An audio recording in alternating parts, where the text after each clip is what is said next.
They told her to evacuate, that help was coming, that no one would be left behind. But Officer Tasha Lang wasn't just anyone.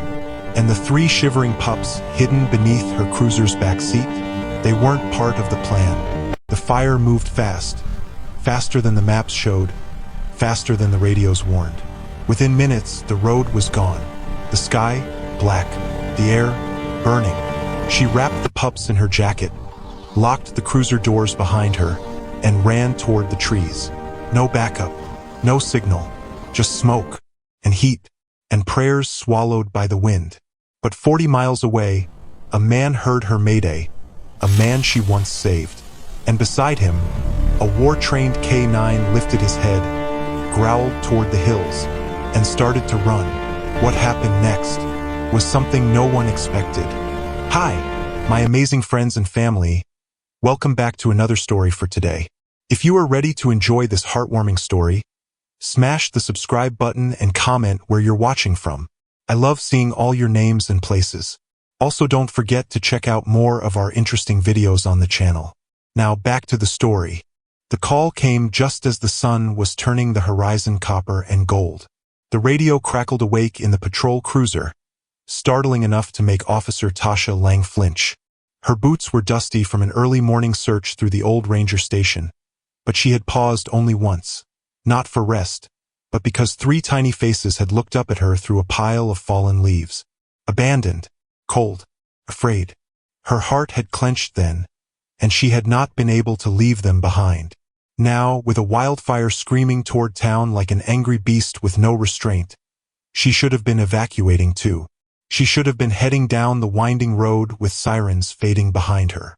But something about those pups had rooted her to the earth like a tree refusing to uproot in a storm. Unit 3, the dispatcher said, voice flat, practiced. Per county command, mandatory evacuation for all units. You are to assist in the rural communities outside Red Creek. Wildfire moving faster than expected. Roads will close within the hour. Tasha's eyes drifted to the tinted reflection on her dashboard. Trees dancing in firelight, nearer than they were supposed to be. She exhaled slow, her breath heavy. Copy that, she replied. Her voice steady, but a tightness hugged her throat. En route. She wasn't moving though. Not yet. She sat there, listening to the chirp of urgent updates and the distant echo of wind and smoke against steel, like a warning knocking against the windows of her mind. She glanced in the rearview mirror. The 3 pups huddled together on the back seat, eyes wide and watching, ears flicking at every distant sound. One was a tiny brindle mix, face smudged with dirt. One was white with patches of tan like splashes of paint. The third was black, eyes shining like little lanterns in the gloom. They can't leave, she whispered, more to herself than to them. Not without you. A shudder ran through her. The road outside crackled with heat even from a distance. Flames licked the far ridges of the hills. Smoke curled into the sky, a thick, angry finger pointing toward home. Her fellow officers had already rolled through town. She saw their lights, a trail of urgency and duty. They respected orders. They followed protocol. They would be gone before the fire bore down on anything living. But those pups were still living, still breathing, still scared. Tasha opened her door. The wind hit her like a fist. Warm, smoky, full of grit. Her boots sank slightly into hard dirt as she stepped out. All right, she said low, her voice locked firm. Let's do this right. She moved toward the station where she had found them, circling through brambles and charred wood. Her heart beat in her ears, a steady drum of worry. Every so often, a sharp crack sounded. Trees snapping, branches breaking under heat and pressure. She found them curled near the ranger station's back porch, trembling under an old tarp she'd thrown over them earlier. When she knelt down, they didn't run. They just nestled closer together, tiny bodies shaking. Come on, she murmured, lifting the smallest into her arms. It whimpered, burying its head in her jacket. The other 2 climbed easily into the cruiser once she opened the back door, like they already knew they were safe with her. But that safety was fragile. It was paper against flame. She closed the door and sighed. "Let's get out of here," she said. And then the radio blared again. "Unit 3, the dispatcher said, voice sharper. "All civilian deputies are to evacuate immediately. Fire has jumped the East Ridge and is moving at twice the expected rate. Do not attempt secondary searches. Roads on Route 18 will be closed at 1700 hours." Her stomach dropped. "Copy," she said, but she didn't move. She didn't follow the order. Instead, she sat there with the pups in her lap, breathing in air that already tasted like ash. Her ears caught another distant sound, sharp and rhythmic. A helicopter's whop whop whop against the smoky sky. Fire crews, search crews, rescue teams. Still not here. Still not enough. She glanced at the old ranger station one more time, where the sun's last light illuminated splintered wood and fallen beams. The wildfire was closer now, a red glare in the western sky. She reached down and scratched the brindle pup behind the ears. The little creature relaxed against her hand for a moment, trusting. That small trust nestled in her chest like a flame she couldn't let die. Then she turned the key in the ignition. The engine hummed. Hot air pressed through the open window. She looked back at the approaching smoke. That wind, sharp and greedy, snaked its way through trees and over hills, closing fast like a gateway collapsing shut. "Come on," she whispered to the pups. But the fire did not wait. This was more than a call to evacuate. This was a test. A moment carved by life to judge who would fear and who would fight. And somewhere outside the boundaries of orders and protocol, someone had heard her earlier mayday beacon. Someone with a badge forged for danger. Someone not ready to let an officer or 3 tiny lives be swallowed by flame. A distant whistle of wind carried a faint promise. Not all heroes waited for permission. Some just arrived in the smoke. The wind had teeth now. It came howling down the ridge like it had a mind of its own. Not just air, but a voice, a force, something angry and wild that snapped branches off trees and spun dust in choking circles across the dirt. Officer Tasha Lang gritted her teeth as she slammed the cruiser door shut. Smoke drifted over the windshield, thick and gray, swallowing the horizon like a curtain being pulled shut. In the back seat, the 3 pups whimpered. She reached for the gear shift, jammed the cruiser into reverse, and turned the wheel sharp. Then the sky changed. The sun disappeared in a single blink. Not behind clouds, not behind trees, but behind fire. Flames climbed the hills like they had fingers. Long ones, reaching, grabbing, scratching the sky with claws made of orange and gold. It wasn't a distant glow anymore. It was a wall, a living thing, and it was moving, fast. Tasha's breath caught in her throat. She'd seen fires before. She'd seen smoke plumes twist above the tree line like slow ghosts. She'd even driven perimeter patrol when the mountains burned 3 summers ago. But this wasn't a burn. This was a chase. She threw the cruiser into drive and gunned it. The tires spun for half a second on the gravel, kicking up dust and pebbles before catching. The engine roared as she shot down the narrow logging trail. Trees tight on both sides, shadows dancing like fleeing spirits. "Hang in there," she muttered to the pups. One yelped as the cruiser hit a rut. The brindle pup pressed its nose to the seat. The black one curled tight like a pebble. Tasha tightened her grip on the wheel. Her hands were sweating, even though the air from the vents was now on full blast. Not that it mattered. Heat was creeping in from the floorboards. She could feel it rising. The smoke was thick enough now to make her cough. She flipped her headlights on, even though it was barely past sunset. Everything was dim, blurred. "Dispatch, this is Unit 3, she said into her radio mic. "Cruiser 17. I'm on Route 9 trail heading southwest. I have civilian animals on board. Requesting emergency route status and backup." "Static." "Dispatch?" She tried again. Nothing. Just a hiss. The smoke was drowning more than the air. It was killing the signal. That's when she saw it. A tree. Falling. Right in front of her. Crack, boom. The sound was thunder. Real thunder. It shook the cruiser as the trunk, massive, splintered, still smoldering at its base, slammed across the trail like a final barricade. Tasha's foot hit the brake. Hard.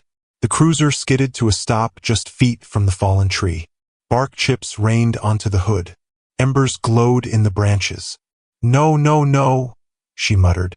She slammed the gear into reverse, backed up 10 feet, tried to loop around. No room. Trees packed tight on either side. Nothing but steep slope to the right, and fire creeping down the hill behind her like a red wave ready to swallow anything dumb enough to stand still. She was trapped. She opened the door. Heat slammed into her like a slap. Smoke stung her eyes, filled her mouth. She opened the back seat and scooped up the first pup. The others clambered over the seat and jumped into her lap, little bodies trembling but trusting. She ran. Not far, just to the side of the cruiser. Looked. Scanned. The only way forward now was down, off the trail, through the brush, into the ravine. She'd hiked it once, years ago. It led to an old fire shelter shack at the base of the slope. She remembered it because her dad once told her, "If you ever get caught up here, that shack's your second chance." She never thought she'd need it. Now it was the only place left. She tugged her shirt over her mouth and coughed hard, blinking through tears that weren't from crying. "Let's go," she whispered. She hugged the pups to her chest and stepped off the trail, boots slipping on dry pine needles as she half stumbled into the woods. The smoke followed. The fire didn't chase with sound. Crept. Whispered. A slow hiss like someone dragging chains through gravel behind her. It wasn't loud. It didn't need to be. It was closer. She slid down a slope, hit her knee on a root. Didn't stop. Branches slapped her face. Leaves scratched her arms. The pups yelped again. Then she saw it. The roof. The tin roof of the shack, barely standing, warped and rusted. But there. She kicked the door in with a grunt and fell inside. Darkness swallowed her. Dust. Old wood. Mice scurried somewhere in the corner. But no fire. Not yet. She dropped the pups in the far corner, then shoved the door shut with her shoulder and dragged a shelf in front of it. Her chest rose and fell like she'd run a mile uphill. Her lungs screamed. Her throat burned. She collapsed beside the pups. One of them, the black one, crawled onto her lap and licked her chin. "I know, baby," she croaked. "I know." Outside, the world cracked and snapped and burned. Inside, the world held its breath. She pulled off her jacket and wrapped it around the puppies. Her shirt was soaked with sweat. Her fingers trembled. She reached for her radio again. "Unit 3, she said, voice hoarse. "This is Lang. I'm alive. In the old fire shack off Route 9. I have 3 live animals. Smoke is thick. Trapped." She waited. Static. A buzz. Then silence. No one was coming. She lowered the radio. And then, a beep. Just one. Tiny. Faint. She grabbed the beacon clipped to her belt and pressed the emergency ping. It blinked. The signal was weak. But it was something. She held it in her hand, stared at the red light, then looked at the pups curled beside her, shaking and pressed against her legs. "Hold on," she whispered, brushing her fingers gently over their fur. "We're not done yet."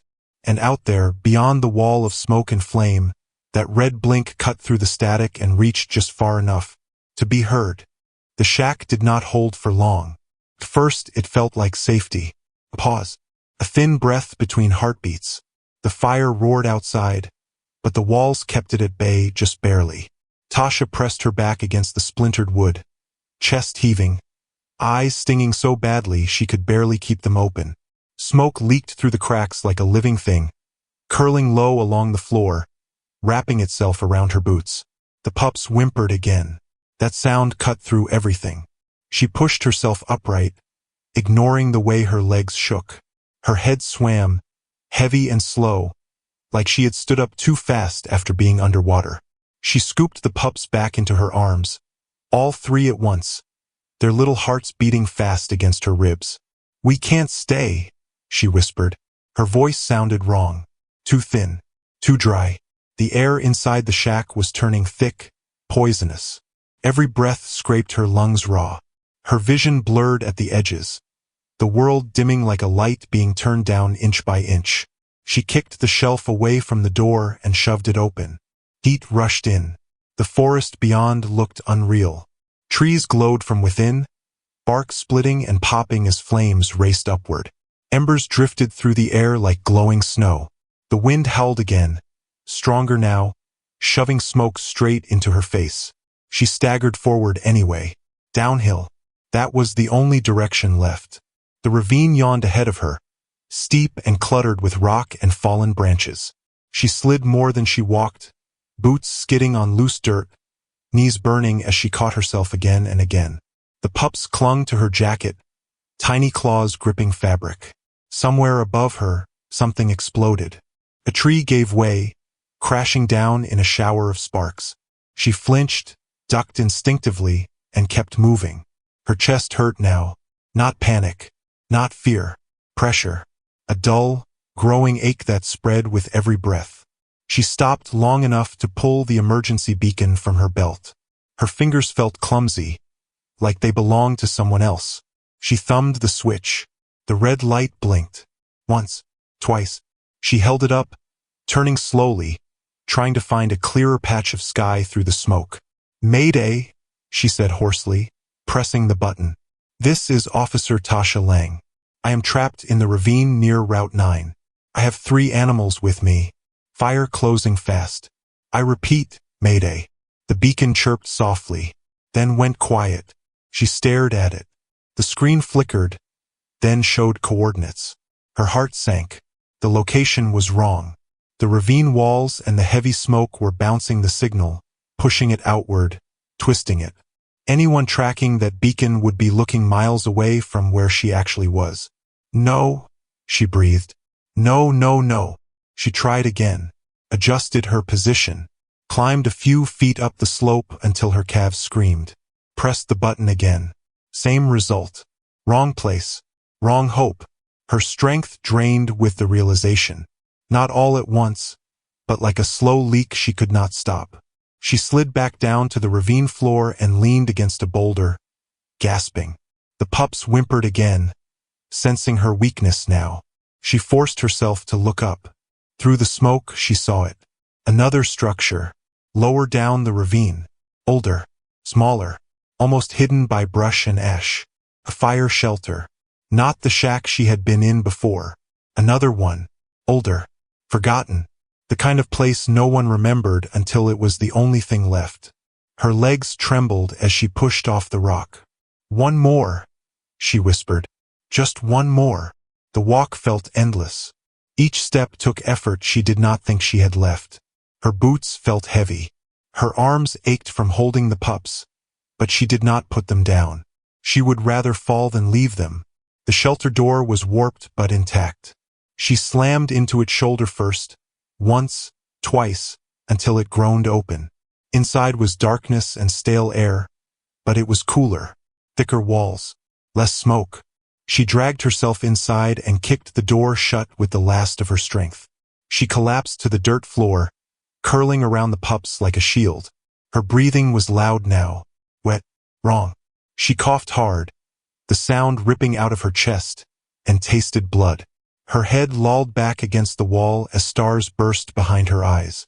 The beacon slipped from her hand and rolled to a stop beside her knee, its red light still blinking, stubborn and small. She reached for it again and pressed the button one last time. "Please," she whispered, voice breaking. "I'm still here. Outside." The fire roared past the shelter, close enough that the walls vibrated. Heat pressed in from every side, but the structure held. For now, time lost meaning.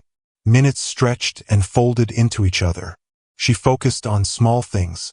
The warmth of the pups, the sound of their breathing, the steady blink of the beacon. Her eyes fluttered closed, then snapped open again. Stay awake. She thought of faces, of voices, of the badge she wore and the oath she had sworn, of all the people she had helped and the ones she never would. Her vision tunneled. The pups shifted, one of them licking her chin again, slow and weak. "Good," she murmured faintly. "Good girl." Somewhere far away, beyond the fire and smoke and screaming wind, that tiny red blink cut through the noise. It reached open air. It reached a receiver, and somewhere a dog lifted its head. The fire didn't just change the sky, it changed the air. The smell reached 20 miles before the flames. Not just wood smoke, not that soft fireplace kind. This was bitter, plastic, insulation, something synthetic burning deep, something that made your throat sting just by standing still. Jack Riker tasted it before he saw it. He stood on the roof of a rusted fire engine parked outside the ranger base. His eyes scanned the mountains, locked in, focused. The sun was just a smear behind smoke. Heat waves rippled the valley floor. And then he heard it, a whisper in his comms headset. Faint, crackled, but clear enough to freeze him mid-step. Unit 3, Officer Tasha Lang. 3 animals on board. Ravine near Route 9, Mayday. Jack's hand closed around the radio before the words even finished. The blood left his face. Ghost, the white Belgian Malinois curled beside the open truck bed, raised his head sharply. Ears perked, muscles tensed. The seal didn't blink. Tasha, he muttered. Lang? It hit him like a punch. He remembered her face. That night, years ago, his sister, age 13, alone at home when the break-in happened. She called 911. No one answered. Storm knocked out the towers. Except one patrol was out. One cop was nearby. One officer ignored the dispatcher and followed a feeling. Tasha Lang. She broke the window to get in. No hesitation. Took down the intruder with a flashlight and her bare fists. Stayed with his sister until his mother got there. He never forgot that. Never planned to repay it either. Until now. He grabbed the fire chief by the shoulder. That mayday, that came through clear? The chief blinked. It pinged, but the signal's bouncing. We've got it triangulating off 3 towers, but it's not stable. Could be a false hit. No, Jack growled. She's out there. I know her call sign. I need a rig. Now. The chief hesitated. You're not active. You're civilian now. I was active this morning. You're off book. Jack pointed down the trail toward the fire line. And she's off grid. He didn't wait for approval. He didn't need it. He grabbed the satellite map, folded it once, shoved it into his pack. Ghost was already on his feet, tail low, head swiveling. The dog knew. They always did. Jack tossed the vest over Ghost's frame, clipped the straps and checked the gear, med kit, flares, air mask, rope, blade, backup beacon. No hesitation. No backup. The kind of mission where failure wasn't an option, because someone else had once done the same for him. He swung into the modified ATV and gunned the engine. The tires ripped through gravel as the rig shot forward, hugging the mountain curves. Smoke swallowed the road ahead. The valley had become a furnace, and every second counted. Tasha, hold on, he muttered. We're coming. Ghost's eyes locked ahead, glowing silver in the low light, body braced for the run. Halfway up the ridge, the road gave out. Flames licked the far trees. The ATV couldn't push further without catching. Jack killed the engine and jumped off, yanking the pack over his shoulder. Foot it, he said. Ghost barked once, sharp and short, and bolted ahead, nose to ground. They moved fast. Jack's boots tore across dry leaves, up narrow deer paths, down washed-out gullies. The air grew hotter with every step. His shirt clung to his skin. Sweat ran down his back like a second spine. The signal beeped again, one sharp ping from his wrist beacon. Ghost stopped, nose up, whine low, then a bark. Short, urgent. He had the scent. Jack didn't ask how. He didn't question it. Ghost turned and plunged through a wall of smoke. Jack followed. They sprinted through brush and flame. At one point, Jack had to duck low and crawl under a fallen tree, the bark still glowing at the edges. His arm brushed ash and sizzled. He didn't stop. Not once. He kept thinking of her face. The calm in her voice when she stayed with his sister.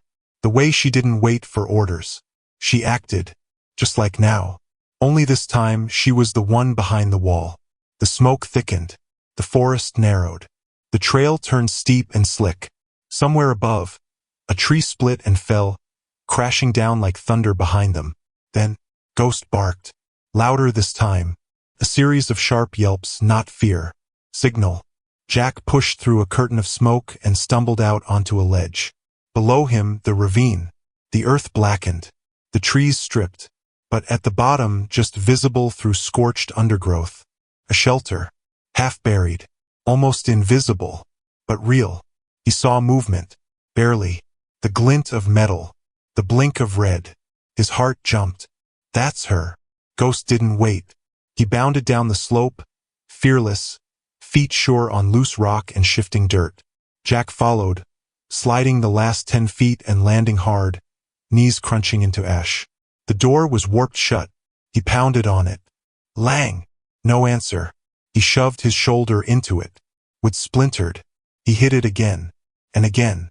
On the fourth hit, the door gave way. Smoke spilled out. And there, curled in the far corner, arms around 3 soot-streaked puppies, eyes barely open, Tasha Lang. Alive. Barely. Jack dropped beside her, checking her pulse, cradling her head. Her lips moved. Faint. Didn't think you'd remember me. He smiled, wide and wild and relieved. Good thing I don't forget. Ghost padded in behind him and lay beside the pups, licking one of their faces. Tasha gave the tiniest laugh. Then everything went black. The smoke wasn't just above them now. It was inside everything. Inside the soil. Inside their mouths. Inside their lungs. Jack Riker pulled the bandana tighter around his face. But it did little. His breath came hot and fast. Every inhale scratched the back of his throat like sandpaper. Ghost limped ahead. Tail low, head low, nose to the ground, tracking like a machine built for war. But Jack knew. The dog was hurting. Each step on his front right paw sent a flicker through his body. A twitch in the shoulder, a stutter in his stride. But Ghost didn't slow. He didn't make a sound. He just pushed forward, like something bigger than pain was driving him. They followed the trail through a charred thicket where trees stood like skeletons, blackened fingers reaching toward a blood-orange sky. Ash rained like snow. The silence was eerie, broken only by the distant groan of shifting trunks and the occasional snap of something falling. Easy, buddy, Jack muttered. We're close. Ghost veered left, nose twitching. There in the ash, fresh tracks. Small, unsteady, Tasha's boots, and smaller paw prints beside them. The pups. Jack knelt beside them, brushing ash away gently. The trail dipped into a gully, the walls scorched but passable. He slid down the slope, boots catching on loose rock. Ghost leapt after him, landing harder than usual, wincing as his paw hit the ground, but never breaking stride. They hit the ravine floor and turned right. And then they saw it. A scuff mark. Deep, like someone had fallen. Jack followed it to the edge of a blackened log. More marks. She'd crawled. His jaw tightened. She's dragging herself now. He didn't say the rest. Didn't need to. Ghost pressed forward. No hesitation. Jack followed, heart thundering. The air thickened again. Not just smoke now, heat. Real heat. The kind that rolls over your skin like water that's too hot to stand under. The kind that makes your instincts scream that you're in the wrong place at the wrong time. The fire had looped around. They were inside the burn zone now. Every tree glowed at the edges, like the forest was lit from within. Roots hissed, bark cracked and peeled. The very ground steamed where sap had boiled and burst. Still they moved. Jack ducked under a low branch and nearly walked into a hole where the ground had collapsed inward. Still smoking, edges crumbling. A burned-out root tunnel. The fire was eating the earth from below. He grabbed Ghost's harness and pulled him around it. They crept along the edge, Jack using his knife to test the ground. Each step measured and slow. Suddenly, Ghost stopped. Head high, ears locked. A low growl. Jack froze. The dog's eyes narrowed, focused on something ahead. Then Jack saw it. A flicker of red, not firelight, not flame. Fabric. A jacket. Partially hidden beneath a slanted tree that had fallen and pinned a chunk of brush. He ran, dropped to his knees, and found her. Tasha Lang. Slumped forward, face ash-streaked, lips dry, eyes fluttering. The pups lay curled beneath her arms, dirty but alive. One of them whimpered as Jack pulled the brush away. "Tasha," he whispered. Her head turned barely. She blinked at him, confused, then relieved. "You came." He smiled, despite the smoke, despite the fire clawing closer with every second. "You called." I answered. She tried to sit up but couldn't. Jack slid an arm under her and lifted gently. The pups stirred, eyes wide, tails weakly wagging. "You brought backup," she rasped. Jack pointed to Ghost, who now sat beside them, panting hard, eyes on the trees. "He brought me." She reached out and touched the dog's snout, fingers trembling. "Good boy." Jack scanned the terrain. No road, no trail, only fire ahead and behind. "We've got to move. Now." Tasha nodded. He handed her a water pouch, then pulled her arm over his shoulder and hoisted her up. She winced. Her leg buckled. Jack adjusted. "You lean. I'll walk." She didn't argue. Ghost took the lead again. They turned west, the only direction not glowing red. Jack checked the GPS. No signal. The beacon blinked, but weakly. Still, he kept it on. They followed the ravine upward, dodging ember bursts, ducking falling branches. The wind howled louder now, roaring down the valley like a freight train, stoking flames along the slopes. Twice they had to backtrack. Once, a tree fell just 10 feet in front of them, blocking the path entirely. Tasha slipped. Jack caught her. Ghost barked twice, sharp, low, urgent. A warning. They were surrounded. Not by people. By flame. Jack turned, spinning slow, scanning the ridges. They needed altitude. They needed air. He spotted a ledge, narrow, steep, but reachable. "There," he said. "We climb." Tasha gritted her teeth. He helped her onto Ghost's back, just for the incline. The dog braced, powerful legs digging into the soil, muscles working like ropes under his coat. Together they climbed. At the top, they burst through a line of trees and stumbled into a clearing. Blackened, still smoking, but open. No fire. Not yet. A gust of wind hit them, cool, strong. Jack turned and saw it. A break in the smoke. Sky. The fire had moved. They were in the eye. He dropped to one knee. Tasha leaned into him, half laughing, half sobbing.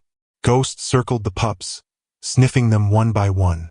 And in that quiet, between the breath and the burn, Jack heard it, the whir of blades, distant, faint, growing louder. A chopper. He stood, grabbing the flare gun from his belt, raised it, fired. A burst of red smoke exploded into the clearing. They waited. Seconds passed. Then, from behind the ridge, a shape emerged. Search and rescue. It dipped low, coming fast, coming for them. Jack let out a long, shaking breath. Tasha looked up at him. "You didn't have to come." He smiled. "Yeah, I did." The red smoke from Jack's flare still hung in the air like a ghost. The rescue chopper circled once, lowering, its rotors chopping through the thick haze as the sun bled across the smoky horizon. The heat below cracked the soil. The trees swayed with fire dancing at their edges. Jack stood tall, waving both arms over his head. Ghost barked once, loud, urgent. Tasha leaned into him, holding the pups against her chest. They were breathing now. Not whimpering, not shaking, just still. Their small bodies pressed close like they understood that survival sometimes came down to silence. The chopper tilted, preparing to land near the edge of the clearing. Then the wind changed, came fast, hard, like a slap from the sky. The smoke bent sideways, pushed by a new gust, hot, hungry, full of dry breath and sparks. And with it came the roar. Not the soft crackle of burning wood. This was louder, heavier. It didn't sound like fire. It sounded like something alive. Jack turned just in time to see it. The tree behind them ignited at once. Not one branch, not one tree, all of it. A flashover. The entire forest floor combusted in a single breath, like a match across gasoline. "Move!" Jack shouted. The pilot's voice barked through the radio in his vest. Heat spiking, visibility 0. I can't land. Jack grabbed Tasha's waist and pulled her forward. Go! But the fire moved faster. The flames weren't walking anymore. They were running. Behind them, trees exploded. One trunk split and fell, crashing down inches from where Ghost had stood seconds before. The dog jumped clear, yelping once, but stayed close, circling the pups like a shield. Ash and embers swirled in the air like snow, but hotter, stinging. Jack led the way, scanning for anything. A ridge, a boulder, a hole in the earth. Anything. His eyes locked on a break in the rock, low, half covered by moss and roots. There! They sprinted, slipping through the clearing as it turned orange and black. Tasha tripped once. Jack caught her. Ghost darted past him and shoved into the gap, sniffing, tail stiff. It was a cave. Shallow. Cracked open by a landslide years ago.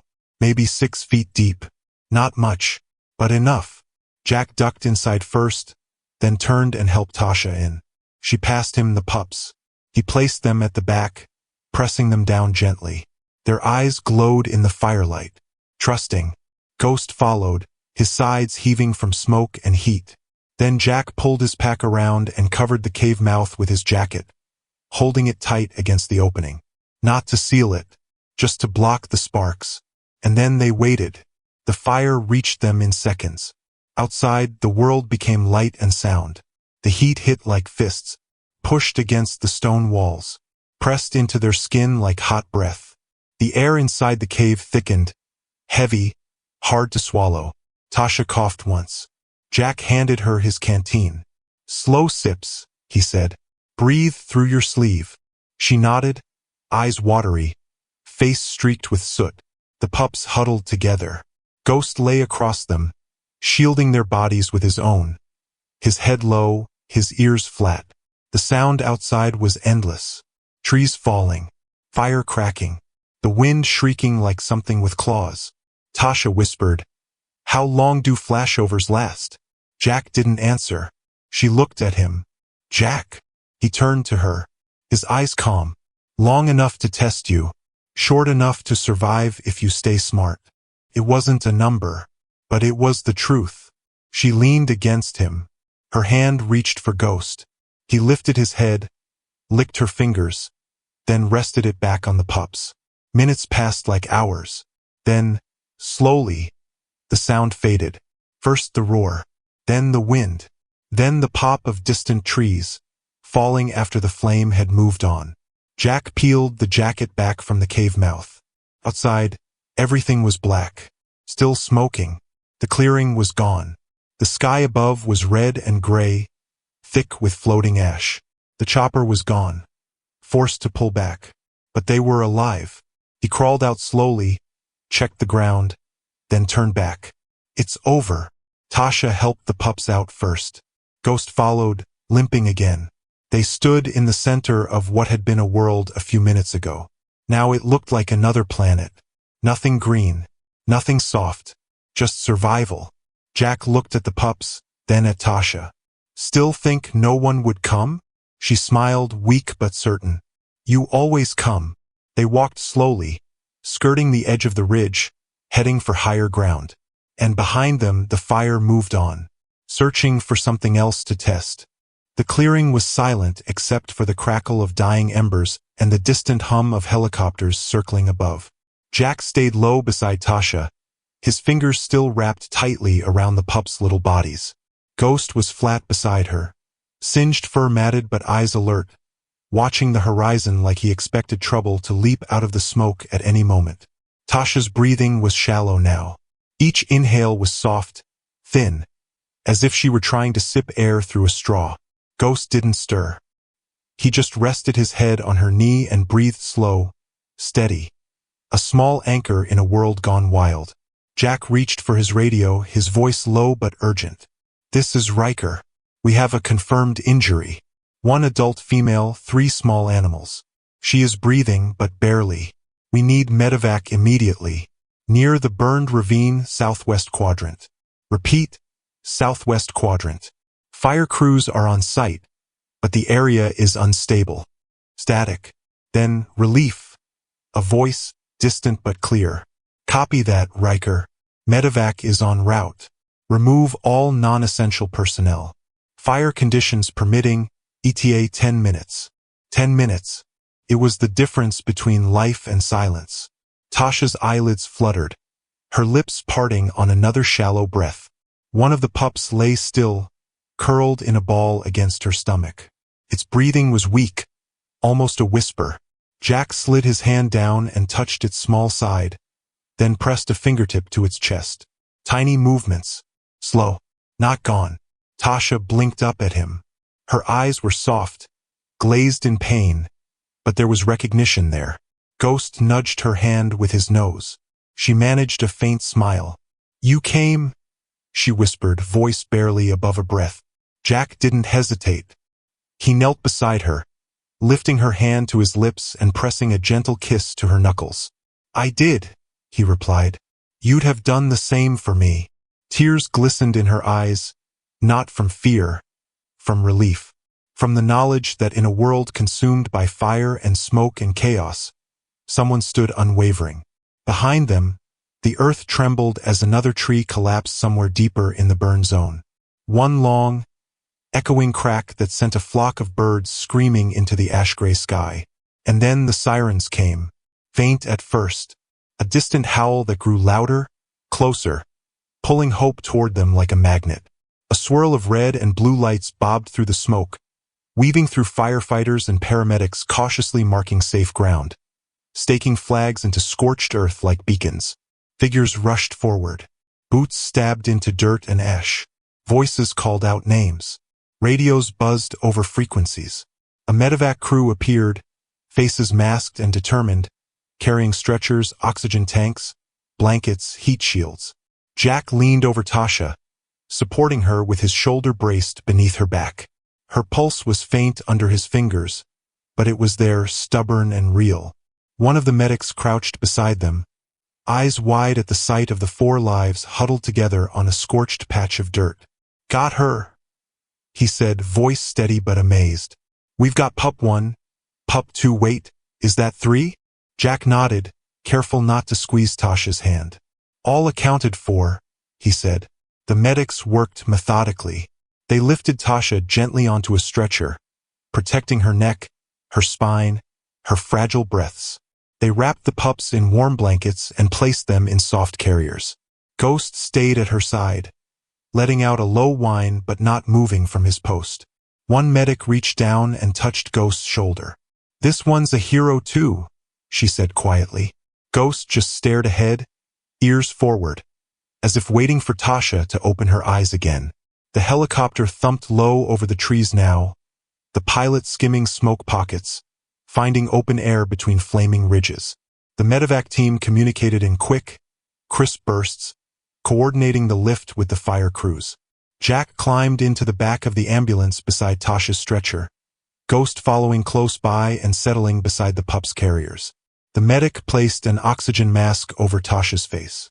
She flinched, then relaxed, tired, exhausted, barely there, but alive. Jack didn't take his eyes off her. Her chest rose and fell so softly, so faintly, he worried it might stop if he breathed too loud. The ambulance doors closed. Lights spun. Engines growled.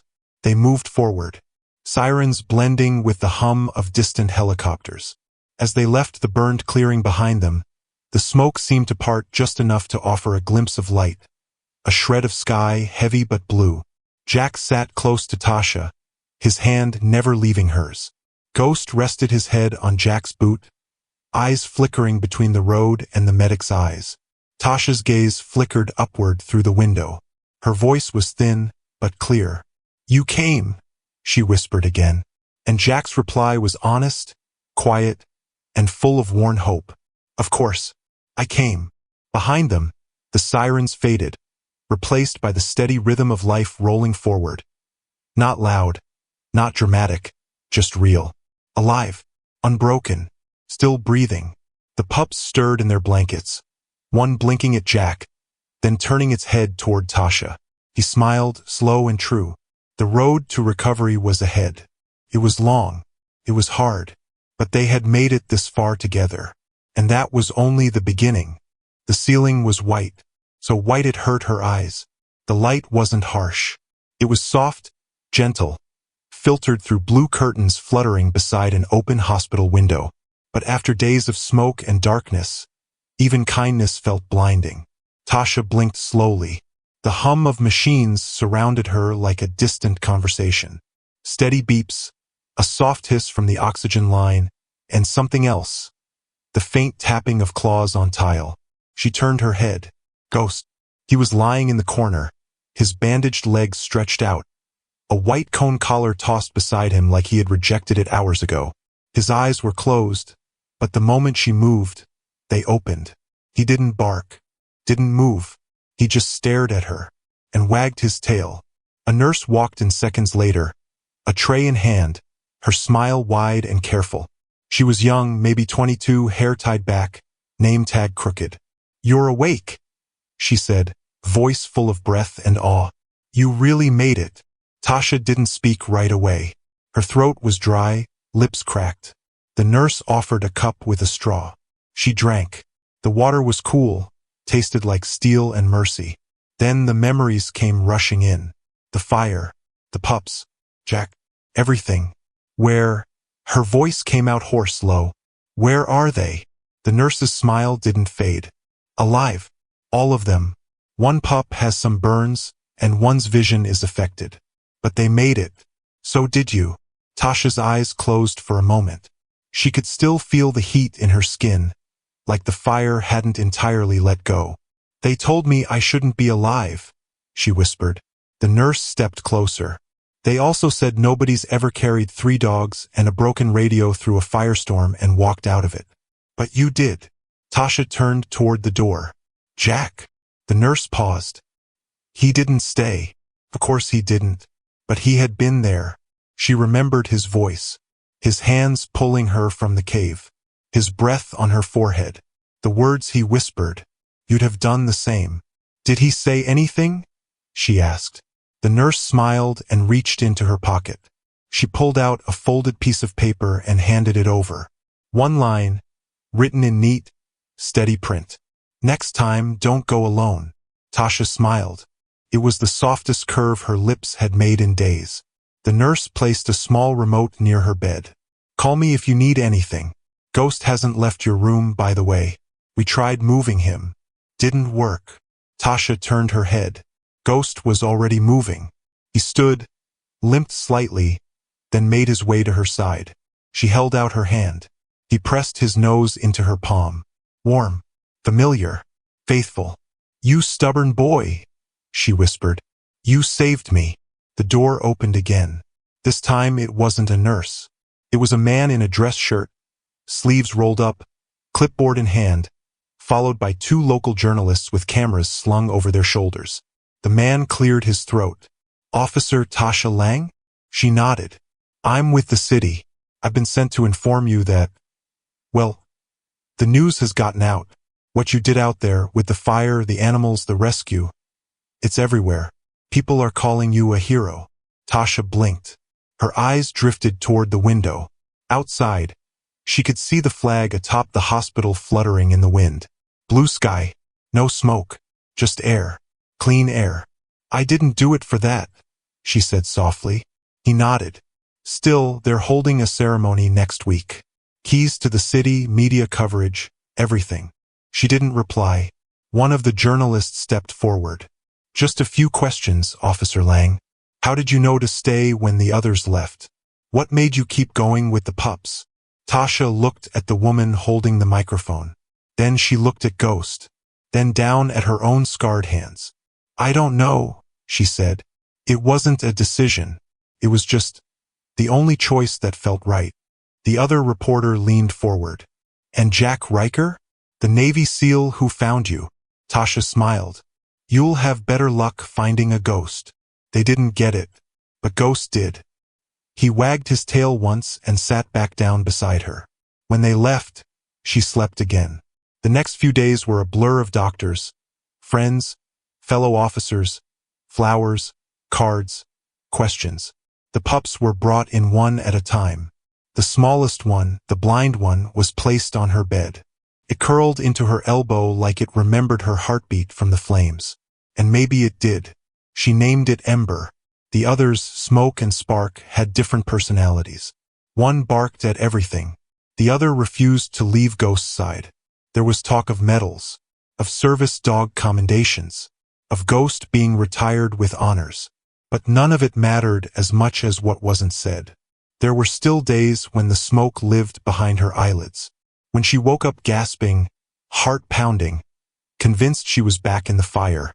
But then Ghost would lift his head, or Ember would paw at her side, and she would breathe again. A week later, the ceremony came. Cameras, flags, salutes. They pinned a medal on her chest. A child handed her a drawing. A stick figure holding 3 puppies with a big brown dog beside them. She smiled, tears rising. But that night, when the lights faded and the cameras shut off, she sat on the hospital bed in silence. Ghost lay at her feet. The pups slept across her lap. She opened Jack's note again. Next time, don't go alone. Her fingers traced the edge of the paper. Then she smiled and whispered, next time I won't. The town hall had never been this full. People packed the rows in their best pressed clothes, standing shoulder to shoulder, hats in hand, children balanced on knees. Banners hung from the rafters. Red, blue, gold. A mural of first responders painted by local students stretched across the back wall. In the center of it, a single figure had been added in soft charcoal strokes.